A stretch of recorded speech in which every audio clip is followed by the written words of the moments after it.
There are only 7 points. Okay, 7 అడ్డంకులు మాత్రమే. ఇది 5th. ఇదేంటి? వ్యానిటీ. వ్యానిటీ అంటే ఓకే, వ్యానిటీ అంటే లేనిది చూపించుకోవడం. ప్రైడ్ కాదు, గొప్పలు కాదు, గొప్పలు చెప్పుకోవడం కాదు, అక్కడ లేనిది చూపించుకోవడం. నాకు లేదని తెలుసు కానీ నేను చూపించుకుంటా ఏదన్నా కానీ. నాకు 3rd ఐ ఓపెన్ కాలేదని నాకు తెలుసు కానీ నేను 3rd ఐ మాస్టర్ని. నేను అబద్ధమే మరి, అది వ్యానిటీ అంటే అబద్ధమే. లేనిది ఉన్నట్టుగా చూపించుకోవడం అబద్ధమే కదా అది. Yeah, that is vanity. నువ్వు తప్పు చేసావంటే నేను తప్పు చేయలేదు అంటే అది అబద్ధమే, but this is called vanity. లేనిది ఉన్నట్లుగా చూపించడం, లేనిది ఉన్నట్టుగా చెప్పడం. సార్ అది ఎట్లన్నా అవ్వచ్చు.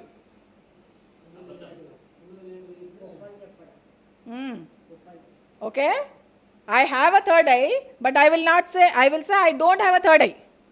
I don't have a 3rd I but I will say I have a 3rd I. It can be either once. That is called vanity. అబద్ధాలు కాదు సార్, ఇక్కడ అబద్ధం కాదు. ఇక్కడ క్వశ్చన్ అబద్ధం ఇస్ అగైన్ డిఫరెంట్ సెన్స్. ఉన్నది లేనట్టుగా చెప్పడం, లేనిది ఉన్నట్టుగా చెప్పడం, that is vanity. Please get in this in your mind. Vanity అంటే ఏంటి? సింపుల్. ఓకే, వ్యానిటీ ఈజ్ ఉన్నది లేనట్టుగా చెప్పడం, లేనిది ఉన్నట్టుగా చెప్పడం, దాన్ని వ్యానిటీ అంటారు. సో వ్యానిటీ అనేది మనకి వినడానికి అడ్డంకు. ఎలాగా?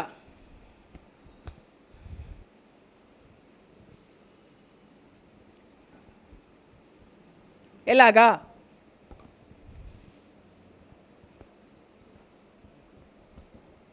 చెప్పండి. ఎగ్జాంపుల్ చెప్పనా? ఎగ్జాంపుల్ ఏంటంటే, ఇప్పుడు ఒక లెక్చరర్ దగ్గర వినడానికి ఒక ఆయన వస్తాడు. వినడానికి కొంచెంసేపు వింటాడు. నేనేం చెప్తున్నాడు, ఆయన ఏం చెప్తున్నాడు? లెక్చరు సెల్ఫ్ డిసిప్లిన్ గురించి చెప్తున్నాడు ఆయన. ఓకే, టాపిక్ ఏంటి? Self discipline. ఆయన వచ్చాడు, 10 నిమిషాలు కూర్చుని బయటికి వెళ్ళిపోయాడు. నాకు సెల్ఫ్ డిసిప్లిన్ గురించి తెలుసయ్యా, మళ్ళీ కూర్చొని నేను ఏం వినాలో అంటాడు ఆయన.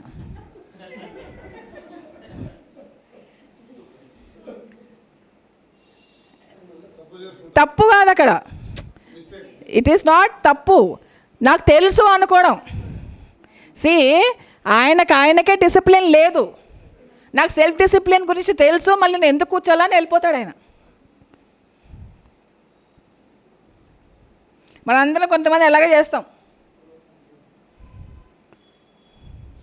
వేరే టర్మ్స్ ఇవ్వకండి మీరు, కరెక్ట్గా ఉన్నట్టు అర్థం చేసుకోండి. మీ టర్మ్స్ మీరు ఇచ్చుకోకండి. నా మీనింగ్ ఎలా ఉందో అలాగే అర్థం చేసుకోండి.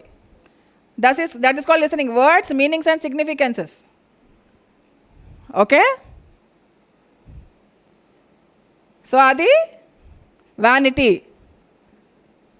సెల్ఫ్ డిసిప్లిన్ నుంచి చెప్తున్నా, నేను ఉండలేను, అది లేకుండా ఉండలేను, బయటికి వెళ్ళి నాకు సెల్ఫ్ డిసిప్లిన్ గురించి తెలుసు బాబు, నువ్వేంటి చెప్పేది నాకు. ఆయన పైనుంచి కింద చూసి వెళ్ళిపోయాడు ఆయన. ఇంకొక వ్యానిటీ ఎగ్జాంపుల్ చెప్తా. లెక్చర్కి వచ్చారు ఒక ఆయన, ఫుల్ డిప్లొమాస్, గ్రాడ్యుయేట్, పెద్ద యూనివర్సిటీ ప్రొఫెసర్, ఇది అది ధూమ్ ధామ్ అని వచ్చారు ఆయన. అలా ఇంట్రొడ్యూస్ చేసుకుని వచ్చారనమాట. ఆడియన్స్లో కూర్చున్నారు. ఓకే, ఆయన లోకల్ ఆయన తిరుగుతూ ఉన్నాడు అనమాట. ఒక 5 నిమిషాలు సడన్గా లేచి ఒక క్వశ్చన్ అడుగుతాడు. క్వశ్చన్ అడిగేసరికి అందరు నవ్వడం మొదలు పెడతారు. ఎందుకు నవ్వడం మొదలు పెడతారు?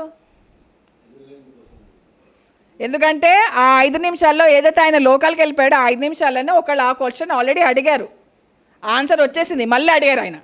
ఆయన వ్యానిటీలో ఆయన ఉన్నాడు. నా డిప్లొమాస్, నా గ్రాడ్యుయేషన్, నా ఇది అది అనుకుంటా ఆయన ఉన్నాడు. ఆ 5 నిమిషాల్లో ఒకళ్ళు క్వశ్చన్ అడిగారు, సడన్గా లేచి పెద్ద ఇంటెలిజెంట్ లాగా ఈయన లేచి అదే క్వశ్చన్ అడిగారు, అందరు నవ్వడం మొదలు పెట్టారు.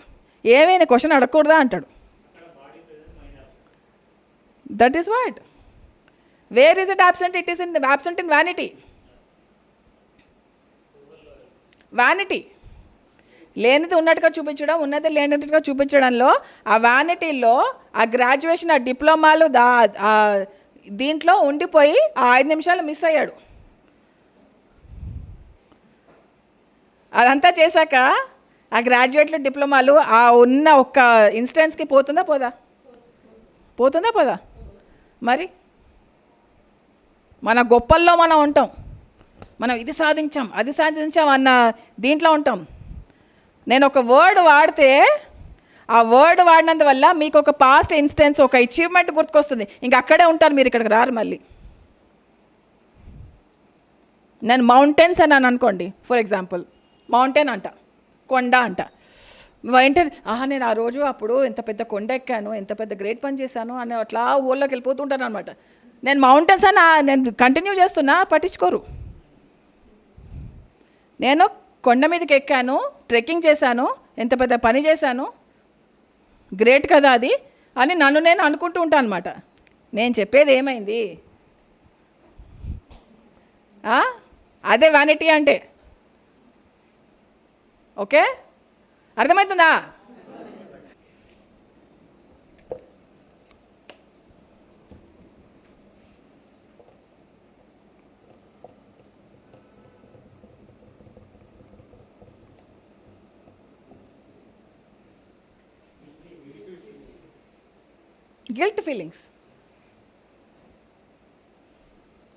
గిల్ట్ ఫీలింగ్స్ అంటే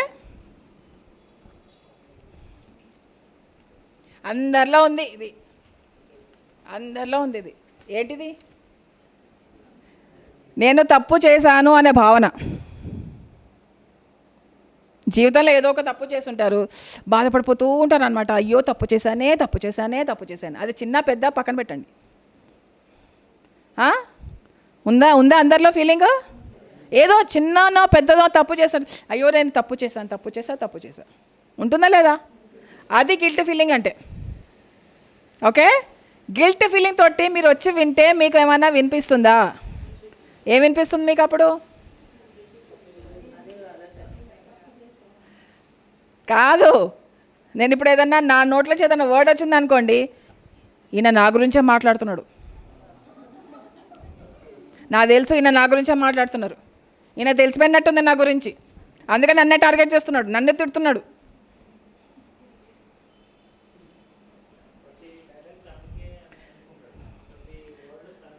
తనకేనా అనుకుంటుంటాడు. ఎందుకు అలా అనిపిస్తుంది? ఎందుకంటే వాళ్ళలో గిల్ట్ ఉంది కాబట్టి, తప్పు చేశాననే భావన వాళ్ళలో ఉంది కాబట్టి నేను వాళ్ళనే తిడుతున్నాను, వాళ్ళనే టార్గెట్ చేస్తున్నాను అన్న ఫీలింగ్ వాళ్ళలో కలుగుతుంది. ఇప్పుడు అమ్మలక్కల కబుర్లు అని అనుకోండి, అమ్మా ఈమె నా గురించి అంటుంది, నేను అమ్మలక్కల కబుర్లు చెప్తే నాకు తెలిసిపోయినట్టుంది, అందుకని నాకు చెప్తుంది అనుకుంటాం ఒక్కొక్కసారి. అది గిల్ట్ ఫీలింగ్స్ తోటి ఎప్పుడైతే వింటామో అప్పుడు మనలో ఉన్న గిల్టే పైకి వస్తూ ఉంటుంది తప్పితే లెక్చరర్ ఏదైతే చెప్తున్నారో అది వినము, పోతుంది.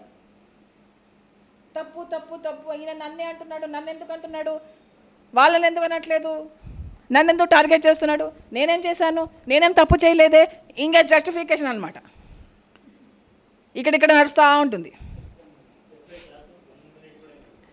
వినరు. ఒకే ఒక వర్డ్ వాడతా, అమ్మలక్కల కబుర్లు అని, లేకపోతే లవ్ అని, లేకపోతే జెలసీ అని, కథం ఇంకా అక్కడి నుంచి స్టార్ట్ అవుతుంది. కుళ్ళు గురించి నా లైఫ్లో ఒకటి జరిగింది అబ్బా. పగ గురించి నా లైఫ్లో ఏదో జరిగింది అబ్బా, తప్పు చేశానే. ఇంక అక్కడే ఉన్నాం, ఇక్కడ వద్దు మనం కదా. ఈ ఎగ్జాంపుల్ ఒకటి చెప్తాను. ఒక లెక్చర్కి 2 బ్రదర్స్ వచ్చారు. నేనేం చెప్తున్నా, బ్రదర్లీ లవ్ గురించి చెప్తున్నా. లెక్చరు బ్రదర్లీ లవ్ గురించి నా లెక్చర్ ఉంది. ఓకే, ఒక బ్రదర్ ఇక్కడ కూర్చున్నాడు. ఓకే, కొంతసేపు అయ్యాక నెమ్మదిగా వాళ్ళిద్దరు బయటకు జారుకుని బయటికి వెళ్ళి కోట్లాడటం మొదలుపెట్టారు ఇద్దరు ఒకళ్ళతోటి. ఎందుకు కొట్లాడటం మొదలుపెట్టారు అని లెక్చర్ అయిపోయిన తర్వాత ఒక అబ్బాయిని అడిగాడు, వాళ్ళిద్దరు ఎందుకు కొట్లాడుకుంటున్నారు అని. ఏం చెప్పాడో చెప్పండి. వాళ్ళిద్దరూ ఎందుకు కొట్లాడుకుంటున్నారంటే వాళ్ళు ఇంతకుముందు ఒక కొట్లాడుకున్నారంట. దాని గురించి నువ్వు చెప్పినావంటే నువ్వు చెప్పినా అని కొట్లాడుకుంటున్నారు అని అంటారు. వాళ్ళిద్దరిలో ఒకళ్ళు వచ్చి నాకు చెప్పారంట, నేను అందుకే వాళ్ళని తిడుతున్నానంట బ్రదర్లీ లవ్ గురించి. వాళ్ళు అనుకుంటున్నారు, ఎందుకంటే వాళ్ళకి గిల్ట్ ఫీలింగ్ ఉంది కాబట్టి. మేమిద్దరం ఇంతకుముందు కొట్లాడుకున్నాము, ఆ విషయము లెక్చరర్కి వెళ్ళి ఒకళ్ళు చెప్పారు, అందుకని ఆయన నా క్లాస్ పిక్తున్నాడు. ఇద్దరికి అదే అర్థమైంది. నువ్వు చెప్పావంటే నువ్వు ఎందుకు చెప్పావు. దాని గురించి మళ్ళీ ఇంకో కొట్లాట గురించి ఇంకొక కొట్లాట. సో ఏదైనా కానీ గిల్ట్ ఫీలింగ్తో పెట్టుకుంటే ఎప్పుడు పర్సనల్గా తీసుకుంటాం మనం. ఏది కూడా పర్సనల్గా తీసుకోకండి. గిల్ట్ ఫీలింగ్ పెట్టుకుంటే పర్సనల్గా తీసుకుంటారు. పర్సనల్గా తీసుకోవడం అంటేనే గిల్ట్ ఫీలింగ్ ఉన్నట్టు, ఇంకేం లేదు. మనలో పెయిన్ ఉంటే గిల్ట్ ఫీల్ అవుతాం, పర్సనల్గా తీసుకుంటాం. మనలో షేమ్ ఉంటే గిల్ట్ ఫీలింగ్ తీసుకుంటాం. ఓకే, సో గిల్ట్ ఫీలింగ్ తీసేసి పర్సనల్గా తీసుకోవడం మానేసి లెక్చర్ని కరెక్ట్గా వినండి. Okay, understood. సో మన గిల్ట్ ఫీలింగ్స్ ఉండాలా వద్దా? ఉండాలా? ఇంకో గిల్ట్ ఫీలింగ్ ఎగ్జాంపుల్ చెప్పనా? అందరు కలిసి ఒక గ్రూప్ ఆఫ్ ఫ్రెండ్స్ కలిసి జూకి వెళ్ళారు. ఓకే, అన్ని రకాల జంతువులు ఉంటాయి కదా అక్కడ, బర్డ్స్ ఇవి అవి జంతువులు, హిపోపాటమస్, ఎలిఫెంట్స్ అన్నీ ఉంటాయి కదా. అన్నిటల్లా చూసుకుంటూ పోతున్నారు అనమాట. బర్డ్స్ సెక్షన్ వచ్చింది. ఒక అతను నాకు బర్డ్స్ దగ్గరికి వెళ్ళాలని లేదబ్బా, నేను వెళ్ళిపోతున్నాను అంటాడు. సరే అంటాడు. అందరూ బర్డ్స్ అన్నీ చూసి వచ్చాక ఎందుకు నువ్వు బర్డ్స్ దగ్గర రాలేదు అని అంటాడు. నాకు ఎందుకో రావాలనిపించట్లేదు, నేను రాలేదు అన్నాడు. అంతే అనేసి వెళ్ళిపోయాడు. దాని తర్వాత అతను వెళ్ళి కనుక్కున్నాడు, ఎందుకు అలా ఆయన ప్రవర్తించాడు, ఎందుకు బర్డ్స్ అంటే ఎందుకు రాలేదు అంటే, ఇంతకుముందంట బర్డ్స్ని చంపి పిల్లులకి ఇచ్చేవాడంట. ఆ గిల్ట్ ఫీలింగ్ వాళ్ళలో ఉంది కాబట్టి బర్డ్స్ దగ్గరికి వెళ్ళలేకపోయాడు. ఏముంది? Guilt feeling. బర్డ్స్ని చంపేసి పిల్లలకి తినమని ఇచ్చేవాడంట.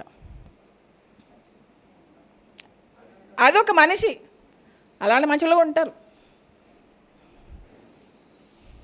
ఓకే, లైఫ్ అంటే వాల్యూ లేని వాళ్ళు అలా చేస్తారా చేయరా?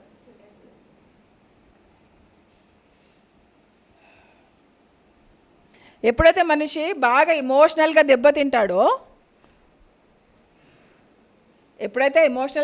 దెబ్బతింటాడో అతను గిల్ట్ ఫీలింగ్స్కి బాగా లోన్ అవుతాడు. వీటన్నిటికీ సొల్యూషన్ ఒక్కటే, అందరినీ క్షమించేసేయండి. ఈజీనా కష్టమా? అది ఈజీనా? నిజం చెప్పండి, వాస్తవాలు మాట్లాడండి. కొద్ది కష్టమా? చాలా కష్టమా?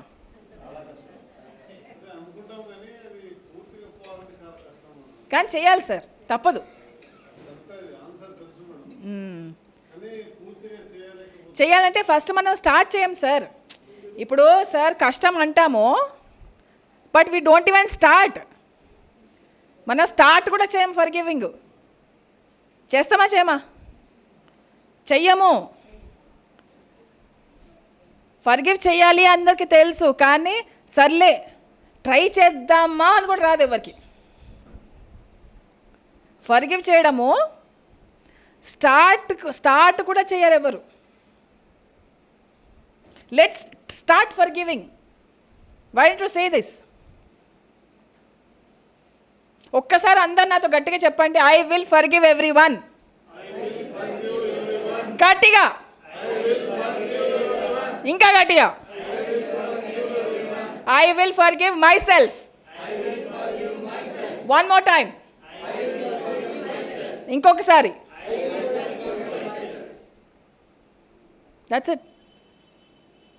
Just say it. It's as easy as that. Willingness ఉండాలి. స్టార్ట్ చేయండి ఫర్ గివింగ్. మీ బ్యాగేజ్ని లగేజ్ని వదులుకొని ఫార్వర్డ్ కండి. అన్నీ ఈజీ అవుతాయి. స్పీచ్ ఈజీగా అవుతుంది, లిసనింగ్ ఈజీగా అవుతుంది, హార్ట్ ప్యూరిఫై అవుతుంది, మైండ్ ప్యూరిఫై అవుతుంది, కర్మలు కరెక్ట్గా ఉంటాయి. ఇంకేం కావాలి మన జీవితంలో?